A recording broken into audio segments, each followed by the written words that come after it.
বেলা গড়ার সাথে সাথে বাণিজ্য মেলায় বাড়ছে ভিড়। শেষ সময়ে মূল্য ছাড়ের হিড়িক, ভালো ব্যবসার আশা বিক্রয় কর্মীদের।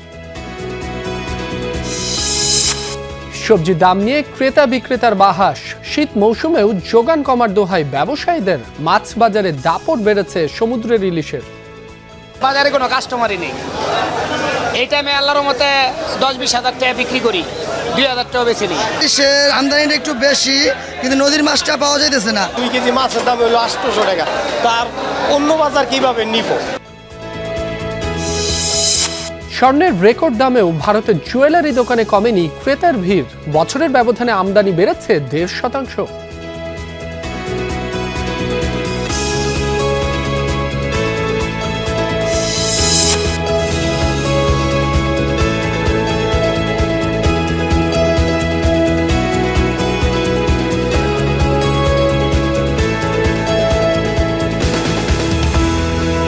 এতক্ষণ শিরোনাম দেখছিলেন, এবার বিস্তারিত জানাবো।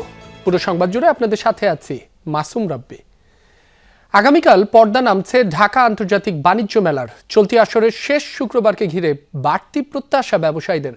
প্রতিটি স্টল প্যাভিলিয়নে চলছে মূল্য ছাড়ের হিড়িক। সকাল থেকেই বেড়েছে দর্শনার্থীর ভিড়। পরিবার পরিজন বন্ধু বান্ধব নিয়ে দূর দূরান্ত থেকে এসেছেন অনেকে। জাতীয় নির্বাচনকে সামনে রেখে কর্মদিবসে কিছুটা ভাটা পড়লেও ছুটির দিনে বেশ জমজমাট। ভালো বেচাকেনা তালিকায় আছে কাশ্মীরি শাল, পোশাক, কার্পেট, ল্যাম্প আর ঘর সাজানোর পণ্য।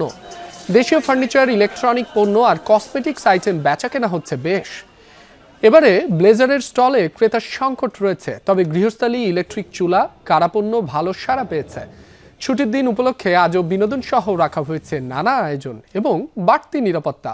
রাত 10টা পর্যন্ত দর্শনার্থীরা মেলায় প্রবেশ করতে পারবেন। গত বছরের তুলনায় এবছর একটু কাস্টমার কম, তারপরেও শুক্র শনিবার আমাদের একটা প্রত্যাশা, ভালো একটা প্রত্যাশা থাকে। আশা করি ভালো হবে। আজকে ফ্রাইডে, তাই বাচ্চা কাচ্চাদের নিয়ে একটু ঘুরতে আসলাম। আমার তো সময় ম্যানেজ করা যায় না, তো আজকে শুক্রবার বিদায় আমার ফ্যামিলি নিয়ে, আমার মেয়ে আসছে, আমার ওয়াইফ আসছে, ওনাদের নিয়ে একটু ঘুরতে আসতে। জায়গাটা খুব পরিষ্কার, খুব সুন্দর, সিস্টেমটা ভেরি নাইস। আমি অনেক ভালো লেগেছে এসে আমার। এ বিষয়ে আরো জানাতে মেলা প্রাঙ্গণ থেকে যুক্ত হচ্ছেন সহকর্মী জয়নাল আবেদিন জয়।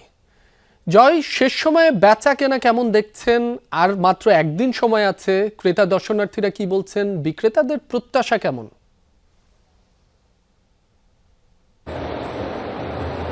রাবি, সকালবেলায় আপনাকে আমি জানাচ্ছিলাম যে আজকে ব্যবসায়ীদের প্রত্যাশা কিরকম। আজ আসলে কিন্তু তাদের প্রত্যাশা পূরণের দিন। আমি সকালে বলেছিলাম যে আজ হয়তো বা একটি মাইল ফলক হয়ে যাবে। এখানে যারা মোবাইল অপারেটর রয়েছে, যে কয়েকটি মোবাইল অপারেটরের টাওয়ার রয়েছে, তাদের একটি ক্যালকুলেশন রয়েছে যে 3 লক্ষের উপর ক্রেতা দর্শনার্থী হলে কিন্তু মোবাইলের নেটওয়ার্কে বাপিং করে। কিন্তু এখন কিন্তু সেই বাপিংটা শুরু হয়ে গেছে। আসলে কি পরিমাণ ক্রেতা দর্শনার্থীরা মেলায় এসেছেন সেই হিসেব কিন্তু আসলে কখনোই সঠিকভাবে পাওয়া যায় না, কারণ বলে থাকেন একরকম, যারা বলে থাকেন আরেক রকম। এবং ব্যবসায়ীরা বরাবরের মতোই নির্বাচন, বৈরী আবহাওয়া, নানান ধরনের অজুহাত দেখালো। আমাদের কিন্তু এনবিআর জানিয়েছেন গত বছর থেকে এবছর আজকের দিন পর্যন্ত বেচা কেনা বেড়েছে 12%। আর আপনি হয়তোবা দেখতে পাচ্ছেন আমার চারপাশে প্রতিটি স্টল পেভিলিয়নে কানায় কান্নায় পূর্ণ। ব্যবসায়ীরা কিন্তু ক্রেতাদের ভিড় সামাল দিতে হিমশিম খাচ্ছেন, তবে তারা এই ভিড়টি উপভোগ করে থাকেন। আর যেহেতু আপনাকে সকালে জানাচ্ছিলাম আজ কিন্তু কেনা বেচার দিন, আজ আসলে দর্শনার্থী নেই বললেই চলে। আর শুধু ক্রেতা আর ক্রেতা শেষ সময় যে মূল্য ছাড়ের বিষয়গুলো থাকে, সেই মূল্য ছাড়ের অফার সুযোগটি নষ্ট না করতে কিন্তু আজকে মানুষজন মেলায় এসেছেন এবং প্রত্যেকের হাতে কিন্তু শপিং ব্যাগ রয়েছে। তারা কিন্তু ব্যাগ ভর্তি করে কেনাকাটা করে যাচ্ছেন। আর দিন শেষে আসলে বোঝা যাবে আজ কি পরিমাণ ক্রেতা দর্শনার্থী মেলায় এসেছেন। রাব্বি, জয়, আপনাকে ধন্যবাদ। ক্রেতা দর্শনার্থীদের আনাগোনায় জমজমাট ডিজিটাল ডিভাইস এক্সপো। নানা অফার আর মূল্য ছাড় দিয়ে ক্রেতা আকৃষ্ট করছেন প্রযুক্তি ব্যবসায়ীরা। হালনাগাদ পণ্য ক্রয়ের পাশাপাশি এগুলো ব্যবহারের সুযোগ পেয়ে বেশ খুশি দর্শনার্থীরাও। 100টিরও বেশি দেশি বিদেশি আইসিটি প্রতিষ্ঠান, স্টার্টআপ ও সরকারি প্রতিষ্ঠানের অংশগ্রহণের মাধ্যমে উৎপাদন সক্ষমতা এবং নতুন প্রযুক্তির অগ্রগতি তুলে ধরা হয়েছে প্রদর্শনীতে। জমে উঠেছে digital device and innovation expo 2026। প্রযুক্তি উদ্যোক্তা, প্রযুক্তি প্রেমী আর বিপণনকারীদের পদচারণায় মুখর এখন রাজধানীর বাংলাদেশ চীন মৈত্রী সম্মেলন কেন্দ্র। একই সাথে পণ্য কেনা আর নিত্য নতুন প্রযুক্তির অভিজ্ঞতা নিচ্ছেন ক্রেতা দর্শনার্থীরা। ক্রেতা আকৃষ্ট করতে আয়োজকরাও নানা অফার আর মূল্য ছাড়ের ঘোষণা দিচ্ছেন। সুযোগ লুফে নিতে সব বয়সী প্রযুক্তিপ্রেমীরা ভিড় করছেন স্টলগুলোতে। এরকম একটা এক্সিবিশন যেখানে সবাই টেকনোলজি ইনোভেশন নিয়ে এভাবে ঘাটাঘাটি করছে, জানছে, এআই নিয়ে জানছে, ইটস ভেরি ইন্টারেস্টিং। মেলাতে যে অথেন্টিক জিনিসগুলো পাওয়া যায় বা যারা ইম্পোর্টার বা যারা মেকার তারাই তো এখানে থাকে, মূলত এই জন্যই আসা। সুন্দর সুন্দর জিনিস আছে যেগুলো এক্সপিরিয়েন্স করা যাচ্ছে এদিকে আসে, আর অনেক বাজেট ফ্রেন্ডলি অনেক কিছু পাওয়া যাচ্ছে এদিকে। বিশ্বখ্যাত প্রযুক্তি প্রতিষ্ঠানগুলোর তৈরি হালনাগাদ প্রযুক্তি পণ্য, স্মার্টফোন সহ দর্শনার্থীদের সবচেয়ে বেশি আগ্রহ মোবাইল জোন ঘিরে। প্রদর্শনীতে বিশেষ ছাড়ে পণ্য কেনার পাশাপাশি আছে সর্বোচ্চ 40% ছাড়ে বিভিন্ন ব্র্যান্ডের স্মার্টফোন কেনার সুযোগ। গেমিং আর এআই বেসড ডিভাইসগুলো আছে আগ্রহের শীর্ষে। উপলক্ষে যে ডিসকাউন্টটা দিচ্ছি এটা তারা নিতে পারবে আর কি, কম যাদের কম বাজেট তারা নিতে পারবে। তারা দেখে গেমিং প্রসেসর দেওয়া আছে কিনা, তারপরে দেখে যারা ব্যাটারি ব্যাকআপটা যেরকম ভালো পায়, ব্যাটারি ব্যাকআপটা বেস্ট পাচ্ছে, কার্ভনেস, স্মুথনেস, রোবোটিক্স সব কিছুতে যে লেটেস্ট লাস্ট পর্যন্ত যে আপডেটগুলো আছে এই জিনিসগুলো মেলাতে প্রদর্শন করা হয়েছে। শুধু ব্যক্তিগত ব্যবহার নয়, ব্যবসায়িক কাজকর্মে কিভাবে প্রযুক্তির ব্যবহার বৃদ্ধি করা যায় তার সমাধানও তুলে ধরছে অনেক প্রতিষ্ঠান। ল্যাপটপ থেকে শুরু করে উন্নত প্রযুক্তির নেটওয়ার্কিং ডিভাইস নিয়ে হাজির হয়েছে বেশ কিছু বৈশ্বিক প্রতিষ্ঠান। অফিস সলিউশন এবং আমাদের টেকনোলজি যত নতুন নতুন প্রোডাক্ট আসছে সবই আমরা মোটামুটি কাস্টমারদের দেখানোর চেষ্টা করতেছি। প্রতিটা প্রোডাক্টে যেমন আপনি যে আসুসের যে কোনো ল্যাপটপ কিনলে 5,000 টাকা পর্যন্ত একটা ক্যাশব্যাকের অফার পাচ্ছেন। এটা শুধু আসুসের সীমাবদ্ধ না, এটা সব ব্র্যান্ডই কম বেশি দিচ্ছে। 4 দিনের এই প্রদর্শনী শেষ হবে আগামী শনিবার। প্রতিদিন সকাল 10টা থেকে রাত 8টা পর্যন্ত দর্শনার্থীদের জন্য উন্মুক্ত থাকবে। মাসুদুজ্জামান রবিন, যমুনা নিউজ, ঢাকা। স্বর্ণের বাজারে চলছে অস্থিরতা। একদিনের ব্যবধানে প্রতি ভরির দাম কমল 14,639 টাকা। সকাল থেকে 22 ক্যারেটের ভরি বিক্রি হচ্ছে 2,71,063 টাকায়। বাজুস বলছে স্থানীয় বাজারে তেজাবি স্বর্ণের দাম উঠানামা করছে, ফলে সার্বিক পরিস্থিতি বিবেচনায় নতুন দাম নির্ধারণ করা হয়েছে। তবে বিক্রয় মূল্যের সঙ্গে 5% ভ্যাট ও ন্যূনতম মজুরি 6% যুক্ত করতে হবে। তবে গহনার ডিজাইন ও মানভেদে মজুরির তারতম্য হতে পারে। অপরিবর্তিত রয়েছে রূপার দাম। 22 ক্যারেটের এক ভরি বিক্রি হচ্ছে 7,757 টাকায়, যা দেশের ইতিহাসে রূপার সর্বোচ্চ দাম। মাছবাজারে হঠাৎ দাপট ইলিশের, তবে তা নদীর নয় সমুদ্রের। দামও কমেছে কেজিতে প্রায় 300 টাকা, কিন্তু ক্রেতা মিলছে না। ব্যবসায়ীদের দাবি মাসের শেষে সবার কামাইতে টান পড়েছে, তাই দেশি মাছের চাহিদা নেই, চাপ পড়ছে চাষের জাতে। আর তাতেই এসব মাছের দর বেড়েছে কেজিতে অন্তত 50 টাকা। আরও জানাচ্ছেন সহকর্মীরা। ছুটির দিনে এসে কারওয়ান বাজারের মাছের বাজারের যেমন দৃশ্য সবসময় দেখতে পাওয়া যায়, এবারের বাস্তবতা কিন্তু কিছুটা আলাদা। মাছের যোগান যে কোনো সময়ের তুলনায় এই মুহূর্তে বেড়েছে, কিন্তু বাজারে ক্রেতার আনাগোনা একেবারে নেই বললেই চলে। মাছের সরবরাহ বাড়লেও দামে খুব একটা পরিবর্তন আসেনি, বরং কোনো কোনো ক্ষেত্রে চাষের মাছের ক্ষেত্রে দাম বেড়ে গিয়েছে। মানুষের প্রতিদিনের খাদ্য চাহিদা পূরণ করে সেগুলোর দাম কিন্তু আমরা দেখতে পাচ্ছি কেজিতে প্রায় 20 থেকে 50 টাকার মতো বেশি দাম চাইছেন। দেখতেছেন তো বাজারে কোনো কাস্টমারই নেই। এই টাইমে আল্লাহর মতে 10-20 হাজার টাকা বিক্রি করি, 2,000 টাকা বেশি নিই। 800 টাকা কাম করলে 2 কেজি মাছের দাম হলো 800 টাকা, তার অন্য বাজার কিভাবে নিব? ইলিশ মাছের বাজারে আমরা কিন্তু দেখতে পেয়েছি যে দামি মাছের দাম কমার যে প্রবণতা, সেটি ইলিশ মাছের ক্ষেত্রেও কিন্তু অব্যাহত রয়েছে। 2,000 টাকা কেজি যে মাছের দাম ছিল, 600 থেকে 700 গ্রামের যে সাইজটি, সেটির দাম কিন্তু 1800 টাকা বা 1700 টাকার ভিতরে ওঠানামা করছে। আমদানির কারণে মাছ পাইতেছি, মানে এই মাছই বিকছে 2200-2300 টাকা কেজি। শরীয়তপুরের খবর জানতে চলে যাচ্ছে আমাদের সহকর্মী এস এম শাকিলের কাছে। রয়েছি পালং মাছ বাজারে। এখানে আমরা কিন্তু দেশি মাছের সরবরাহ মোটামুটি ভালো দেখেছি। দেশি যে খালবিলের মাছগুলো রয়েছে তার মধ্যে যদি শোল মাছ এবং শিং মাছের কথা বলি, 1200 থেকে 1300 টাকা কেজি মূল্যে বিক্রি হচ্ছে, এমনটা কিন্তু দেখেছি। 1 কেজি সাইজের যে ইলিশ মাছগুলো সেগুলো কিন্তু 3500 থেকে 4000 টাকা মূল্যে বিক্রি হচ্ছে। বিক্রেতারা বলছেন নদীর থেকে কিন্তু সমুদ্রে যে ইলিশ মাছগুলো সেই মাছের আধিক্যতা বেড়েছে এবং সেই মাছের দামটাও কিন্তু কিছুটা কম রয়েছে। ইলিশের আমদানিটা একটু বেশি, কিন্তু নদীর মাছটা পাওয়া যাইতেছে না, শুধু সমুদ্রের মাছটা আস্তে আস্তে। ক্রেতা কম থাকার মাছের দাম অনেকটাই কম আসছে।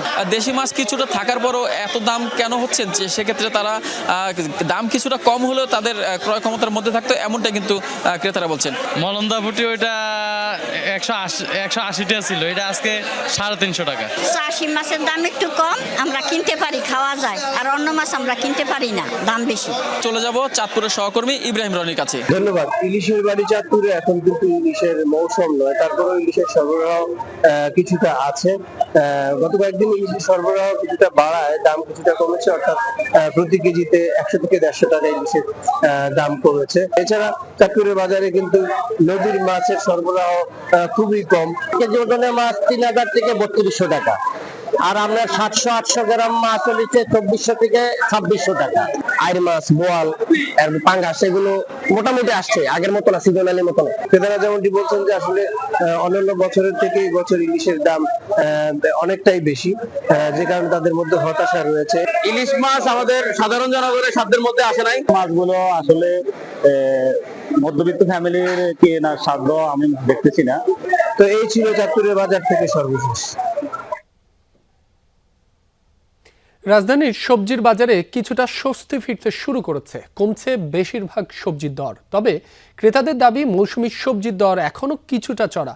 বরাবরের মতো দোকানীদের অজুহাত মাঠ পর্যায় থেকে যোগান কমের।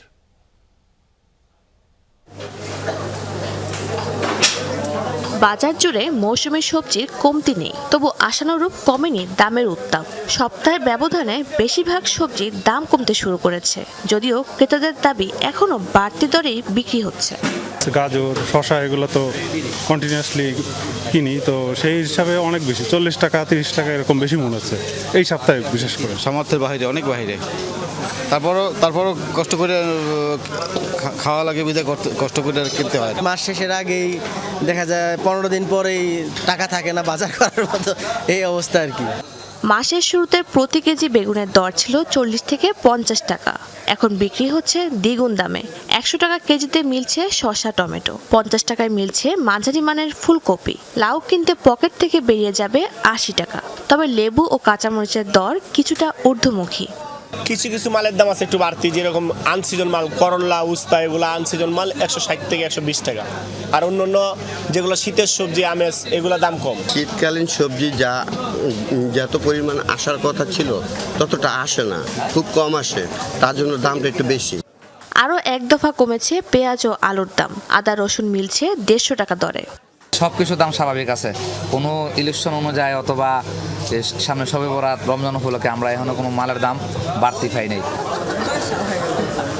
শাহজিন অন্তরা, যমুনা নিউজ, ঢাকা।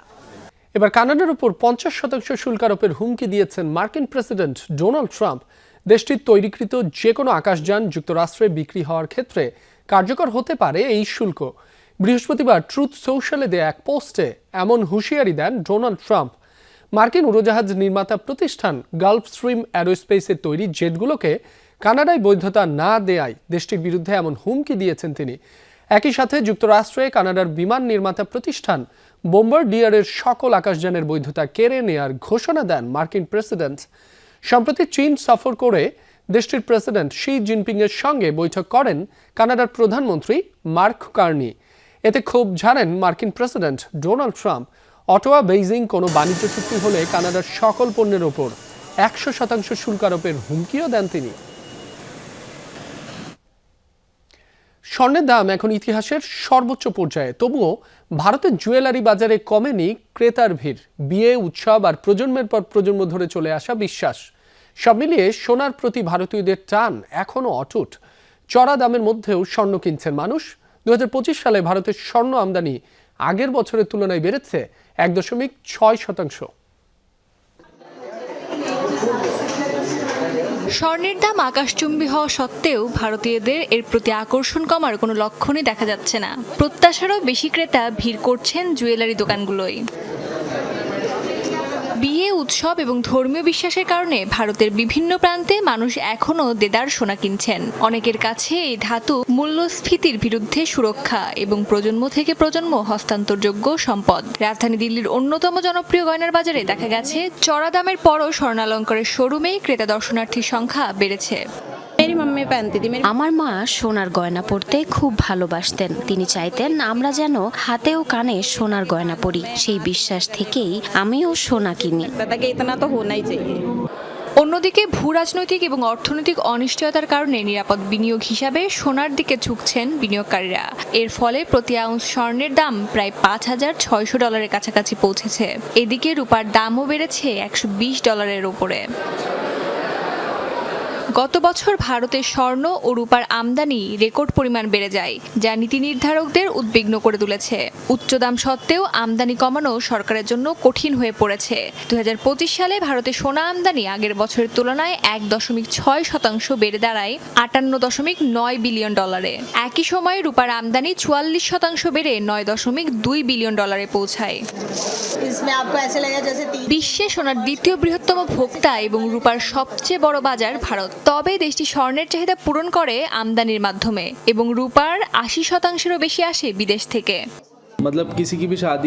অনেকে ভাবে দাম বাড়লে জুয়েলারিরা খুশি, কিন্তু বাস্তবে তা নয়। স্বর্ণের দাম বাড়লে ক্রেতা বাড়বে, বেশি দাম আমাদের জন্য আসলে লোকসান। গত বছর দেশটির মোট বৈদেশিক মুদ্রা রিজার্ভের প্রায় 1 খরচ হয়েছে স্বর্ণ ও রূপা আমদানিতে। 2026 সালে দাম আরও বাড়লে আমদানি ব্যয়ও বাড়বে বলে আশঙ্কা করা হচ্ছে। অস্মিতা বিশ্বাস, যমুনা নিউজ। এই ছিল বিজনেস টুডের এখনকার আয়োজনে। এতক্ষণ যারা সাথে ছিলেন সবাইকে ধন্যবাদ।